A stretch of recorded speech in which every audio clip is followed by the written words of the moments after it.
Nega ko'p animelarda O'rta Asr Yevropa madaniyati aks etadi? Masalan, Attack on Titan, Qora Cleaver, Re:Zero, Yetti o'lim gunohi. Mana shu kabi animelarda O'rta Asr Yevropa madaniyati aks ettirilgan. Bunga bir nechta sabablar bor. Hozir tushuntirib beraman. Kanalga yangi bo'lsangiz obuna bo'lib qo'yishni va yangi videolarni o'tkazib yubormaslik uchun qo'ng'iroqchani bosib qo'yishni unutmang.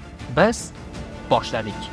Reklamalardan xoli, original formatda film, anime, drama seriallarni faqatgina Banana TV platformasi orqali tomosha qilishingiz mumkin. Banana TV barchasi uchun eng yaxshi tanlov.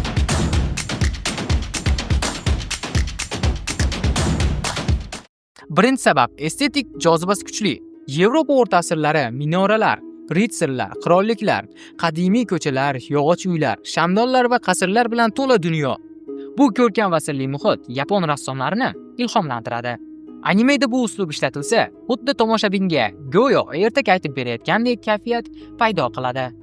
Ikkinchi sabab fantastik janr g'arb adabiyotidan kirib kelgan. Hozir tushuntirib beraman. Fantastik janr yoki inglizcha fantasy bu sehr, afsona va mo'jizalarga asoslangan adabiy yo'nalish. Bu janrning ildizi g'arb, ya'ni Yevropa adabiyoti va mifologiyasidan boshlangan. Fantastika so'zi qadimgi lotincha fantasiya so'zidan olingan bo'lib, xayol, tasavvur degan ma'noni anglatadi. Dastlab bu janr qadimgi afsonalar va dostonlardan paydo bo'lgan. Masalan, qirol Artur afsonasi, Yunon miflari, Zeus, Poseidon va shu kabilar. Skandinaviya afsonalari esa Odin, Thor, Loki haqida so'zlaydi. Bu hikoyalarda sehrli buyumlar, afsonaviy mavjudotlar, ajdarho, elf, jin, dev shu kabilar qahramonlik sarguzashtlarini tasvirlaydi. Vaqt o'tishi bilan yozuvchilar bu afsonalardan ilhomlanib, fantastik janrlarni yozishni boshlashgan. Natijada bu janr adabiyotda mustaqil yo'nalish sifatida shakllangan. Xo'p, anime olamiga qaytsak. Yaponiyada fantastik va sehrli olam poyasi biz bilgan Uzuklar hukmdori kabi asarlar orqali mashhur bo'lgan. Ular orqali yapon mualliflari elflar, orklar, qirolliklar, sehrgarlar kabi g'arbona personajlarni o'zlashtirishgan. Shuning uchun hozirgi animelarda O'rta asr Yevropa madaniyati gavdalantiriladi. Uchinchi sabab tarixiy masofaning qulayligi. Yapon tarixidan ilhom olish bu mas'uliyat va juda qiyin bo'lgan. Chunki xalq o'z tarixi haqida juda ko'p narsani bilardi. Ammo Yevropa o'rta asrini o'ylaganda muallif erkinroq ijod qiladi. U yerda hech kim tarixda bunday bo'lmagan deb tanqid qilmasdi. Shuning uchun ular o'z dunyosini bemalol yarata olishardi. To'rtinchi sabab Yevropa yaponlar uchun begona, ammo qiziqarli dunyo. Yaponlar o'z madaniyatini yaxshi bilishadi, lekin Yevropa ular uchun sirli, ajabtovur va uzoq.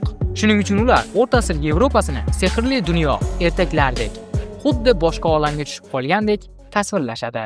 Beshinchi sabab diniy va falsafiy ramzlar. O'rta asr Yevropasida cherkov, xoch, farishta, jin, gunoh va najot kabi tushunchalar markazida bo'lgan. Bu esa anime mualliflariga ruhiy kurash, yovuzlik va ezgulik to'qnashuvi mavzularida chuqurroq ishlash imkonini beradi. Masalan, Yetti o'lim gunohi va Attack on Titan'da diniy va falsafiy ramzlar juda ko'p.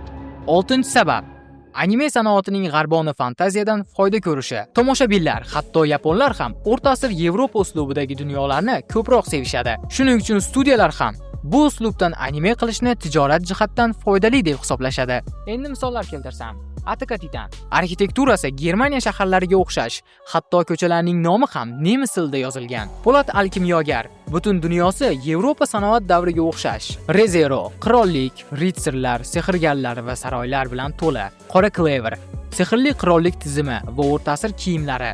Yetti o'lim gunohi Britaniya afsonalari va Yevropa o'rta asrlaridan ilhom olingan. Bu misollarni to'xtamay aytish mumkin. Ayniqsa boshqa dunyoga tushib qoladigan isekai animelarni hammasida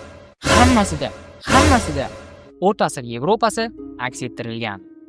Shundan ko'rinib turibdiki, yaponlar o'z madaniyatini yaxshi bilgani uchun o'zlariga ancha uzoq bo'lgan O'rta asr Yevropasini gavdalantirishadi. Yaxshiyam biz o'zimizni tariximiz bilamiz. Amir Temurmi? Bilmayman, lekin 12-dekabrga men tug'ilganman.